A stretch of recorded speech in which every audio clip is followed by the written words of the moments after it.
yéene waxtaanee ak loi bi nga xamante ni boobaak léegi polémique bi bari na ci kenn ku ci nekk rek ak ni nga ko jàngatee. kenn ku ci nekk rek ak ni nga jëlee texte bi décrire ko sa bopp ni mu la arrangé. ñi naan victoire diw la ñi naan victoire diw la ñi naan victoire la jëm ci li nga xamante ni moom moo di justice sénégalaise. jëm ci li nga xamante ni moom moo di démocratie sénégalaise yow boo ko doon daal di tënk résumé boobaak léegi dañ ci daal di waxtaanee nan nga koy daal di jàngatee yow. Bon, je dirais que c'est la victoire de ceux qui veulent que coûte victimes yi nga xamante ni dañoo ñàkk seen bakkan wala ñu gaañ leen torturer leen et cetera ñu naan leen justice. C'est tout simplement ça. Ce n'est ni la défaite de l'un ni la défaite de l'autre ni de l'opposition ni du pouvoir et cetera. Parce que en réalité ce qui était poursuivi et su ma bàyyee bénéfice du doute aux anciens yi nga xamante ni ñoo nekkoon au pouvoir. su ma leen bàyyee les bénéfices du doute mooy que ni ñëpp liñ bëggoon mooy ñu topp ñi nga xamante ni dañ leen a ñi rayé ñi gaañe ñu torturer ñu def ay traitements dégradants et inhumains ñu def ay actes de barbarie et cetera ñu topp leen quel que soit bord bu ñu mënti féetee. Je pense que loolu moo doon yéene ñëpp léegi nag parfois suñu yàlla suñu borom sax day fay yéene. Voilà des fois nga jëf ji waroo ak li waroon a am mais suñu borom xool ni yéene ju baax nga ci amoon mu fay la yéene ji. mu fay la yoolu yéene donc. Loolu mooy def différence en fait entre yenn actes yi parce que des fois nga poser acte boo xamante ni li nga ci yéene woon mooy def loo xamante ni safaan la des fois poser acte boo xam ne li mu ci yéene woon mooy def lu baax yéen ñaar ngeen bokk résultat. Voilà mais après yéene bi ngeen ci am intentionnalité bi da ciy jouer man moo tax effectivement la loi Amadou Ba j'ai toujours eu un regard très positif effectivement ci li mu def ndax but bi mu doon poursuivre la léegi nag man fa laay taxaw. Léegi effectivement conseil constitutionnel moom la ñu dénk ci réew mi mu nekk juridiction bi gën a kawe ci juridiction yi nga xamante ne su waxee jeex na. Donc et puis day saytu ndax loi yi ñuy teg méngoo na ak constitution wala déet parce que constitution moo nekk ci kaw charte yi nekk ci réew mi yëpp. Léegi nag bu demee ba juger que ni effectivement loi bi ñu nga xamante ne moom la ñu propose dafa am faille quelque part boo xamante ne day tax mu inconstitutionnel. C'est-à-dire li mu def tout simplement c'est de nu ma koy tuddee jàppale le président de la République dans son ci waatam ba mu waatoon ne il sera il respectera la loi et la fera respecter. En plus de ça le président de la République c'est le garant de la Constitution. Donc le garant est dans ce cas de la constitutionnalité des lois. Maintenant bu fekkee conseil constitutionnel dafa ñëw daal ne loi bi kat jóge ci camp bi président bi bokk. génn nañ ko mais xool nañ saytu nañ gis nañ ni quelque part effectivement dafay waroo ak constitution loolu defoo lu dul jàppale président de la République mi nga xamante ne moom moo war a garantir cette constitution là. Il est le garant donc ça c'est un deuxième beneen point bi mooy l'objectif comme je l'ai dit li doon yéene bi cette loi interprétative mooy leeral ba nga xamante ni li ñu doon jàpp ne loi bi bu ñu ko demee effectivement dina def en sorte que ñi def yenn crimes yi dinañ rëcc au moins loolu conseil constitutionnel leeral na ci nañ léegi li tax lii mu am solo xam nga mooy parce que amnistie du mu ngi fi soog a am la loi Ezzan amnistie la woon xam nga boo xamante ni effectivement régime Abdoulaye Wade moo ko defoon pour amnistier ñi nga xamante ne leen teewoon ci affaire Maître Babacar Seye mais boobu bañ laajee conseil constitutionnel dafa ne le législateur mooy assemblée nationale lu ko neex mën na ko dugal ci loi d'amnistie lu ko neex mën na ko ci dugal ba pare beneen point mooy keroog ba nga xamante ni le ministre de la justice Aïssata Tall Sall taxaw na assemblée nationale dafa ne lépp li nga xamante ni moom lañ ne warul bokk ci loi boobu ci la bokk muy ce qu'on appelle les crimes de sang de façon familier moom mu ne crime de sang amul ci biir code suñu ay texte mais ay crimes ñoo ci am wala ay kii yoo xam ay actes yoo xamante ni c'est délictuel correctionnel la ak yooyu yëpp dugg na ci biir moo tax d'ailleurs boo xoolee exemple uniquement bi ñuy jël mooy lan moo tax la plainte bi nga xamante ne moom la Pape Abdoulaye Touré déposé woon boobu ba tey prospéré wul woon parce que c'était sous le coup effectivement de la loi d'amnistie. Bien sûr. Donc comme c'était sous le coup de la loi d'amnistie mu dugal plainte boo xamante ne li mu ci visé mooy dañ ko torturer def ko traitement inhumain def ko traitement dégradant def ko acte de barbarie pourtant kenn topp ko woon. Pourquoi? Parce que effectivement jàppoon nañ ne dans cette loi là yooyu yëpp da cee bokk parce que ministre de la justice moo ko wax. moo tax boobu ba tey koo gis ñu ne plainte wala nangam wala boo demee bay plainte sax dañ naan la ku mel ni Bah Diakhaté am na benn cas bu mu fi amoon ba mu demee ba tribunal dafa ne du ma ci wax parce que loi d'amnistie da ko couvrir. Effectivement dañ ko bàyyi mu dem parce que y avait cette loi d'amnistie qui était là donc ce qui veut dire que ni réellement l'esprit qui était poursuivi par l'ancien régime mooy dugal ci effectivement ce qu'on appelle les crimes de sang mais heureusement que aujourd'hui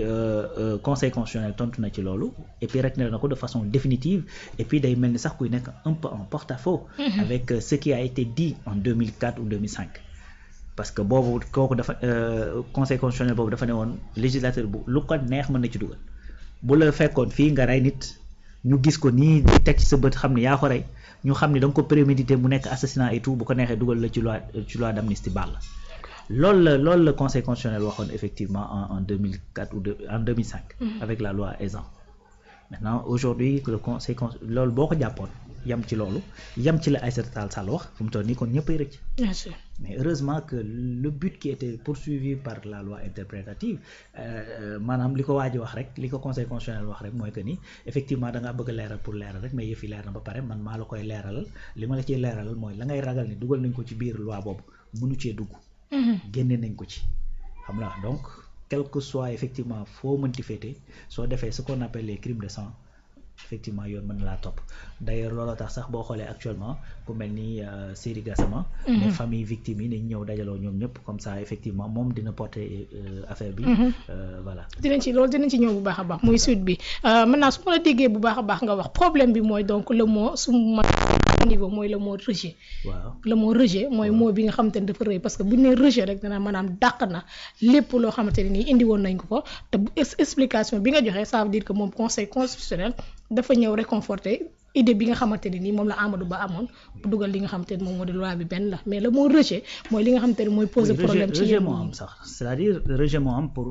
en fait c'est que xam nga loi bi ñaari partie la ñaari alinéa la c'est-à-dire alinéa bu njëkk bi le conseil constitutionnel nanguwul moom la ni effectivement boobu daf ci am parce que dafa ne loi bi dañ ko tënk léegi dafa ñëw restreindre effectivement champ d'application loi bi comme léegi daf ko restreindre effectivement dafay causer benn problème dafay taxaw mooy ne dafa am ñoo xamante ni loi bi dafa war a tegu ci seen kaw te dafay mel ni comme si dañ leen di génne ci loolu et puis am ñoo xamante ni loi bi bu ñu ko restreindre day ñëwaat tegu ci seen kaw comme te ñooñu bénéficier woon nañ déjà de la loi d'amnistie su boobaa day mel ni comme si loi bu gën a sévère dafa ñëw taxaw ci seen kanam te loi bu gën a sévère bu taxawee sa kanam mënut a rétroagir mënul dellu gannaaw ci kanam rek la jëm c'est que une loi plus sévère ne dispose que pour l'avenir maintenant comme la loi plus sévère ne dispose que pour l'avenir mënoo koo delloo ginnaaw di ci topp ñoo xamante ni li leen di toppee romb na c'est-à-dire foofu la wax ne te boo xoolee article 9 de la constitution moom moo consacré loolu moom moo wax ne effectivement mënuñu delloo ginnaaw loi boo xamante ni dafa gën a sévère maintenant léegi bi mu waxee loolu ayca ma daal lay may nga suuf la ñu jël ki ci ligne bi après ñu ñëwaat allo salaamaaleykum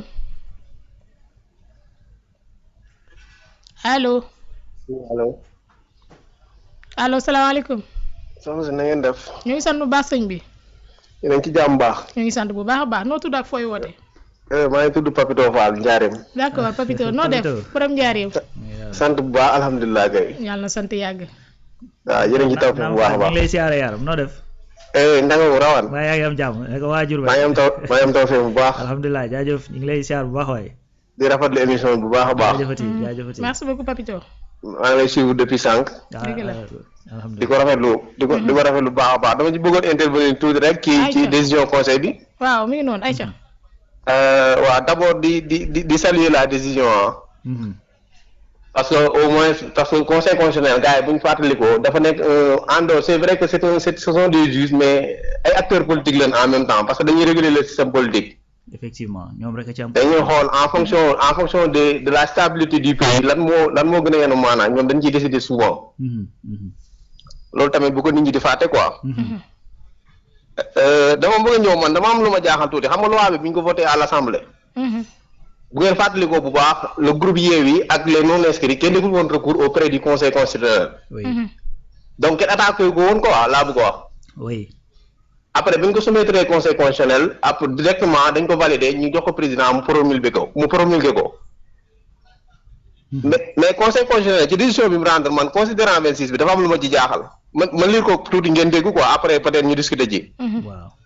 ci considérant 26 dafa wax ni conformément à l'article 17 de la loi numéro 2016-23 du 14 juillet 2016 relative au conseil constitutionnel que si le conseil constitutionnel relève dans la loi contestée soumise à son examen une violation de la constitution qui n'a pas été invoquée déglu leen bu baax le mot qui n'a pas été invoquée. waaw. il doit le soulever d'office maanaam conseil constitutionnel buñ ko soulever buñ ko joxee ab loi attaqué ko. waaw bu fekkente ni moom relevé wu ci ñi ko attaqué relevé wul benn anticonstitutionnalité moom bu ko gisee da ko war a relever d'office man loolu laa comprendre. waaw effectivement loolu la wax sax waaw. voilà donc man dama jàpp ni. moom Macky Sall biñ ko maanaam le groupe biñ ko indilee la loi te kenn attaqué wu ko moom constitutionnel bu liiree loi bi diglu Aïssata Tall Sall mu wax à l'Assemblée ni les crimes les nga xam ne les crimes yi nga xam ne dafa imprescriptible yëpp moom nee na bokk na ci ma fàttali ko bu baax loolu Aïssata waxoon à l'Assemblée. waaw. man si sama dégg-dégg kon conseil bi moom bu sukkandikoo ci ñi nga xamante ne ñoo doon défendre la loi au niveau de l'Assemblée ñu wax ni les crimes de sang bokk na ci torture yeeg yëpp ci la bokk. man ci sama dégg-dégg conseil bi foofu noonu dafa waroon tenir ci loolu compte. D'accord mais man la question que je me pose mooy après effectivement le vote à l'Assemblée nationale. Loi bi est-ce que dañ koy soumettre conseil constitutionnel pour validation. si maanaam loi bu ñu voté assemblée nationale. day jaar conseil constitutionnel d'abord ñu vérifier est-ce que c'est conforme avec la constitution bu ñu ci amul benn observation. léegi aussi est-ce que article 17 boobu mu rappelé également ça dit pas que ni c'est en cas de recours. waaw c'est en cas de recours. je comprends maanaam c'est en cas de recours bu ñu ko attaqué rek la koy mën a def quoi mais moom dafa am moo bu ma ci wax daf ni. qui n'a pas été invoqué kon qui peut le plus man da ngay jàpp ni. peut le moins tamit c'est vrai tout à fait. bu fekkoonte ni yow buñ la joxee loi attaqué ko.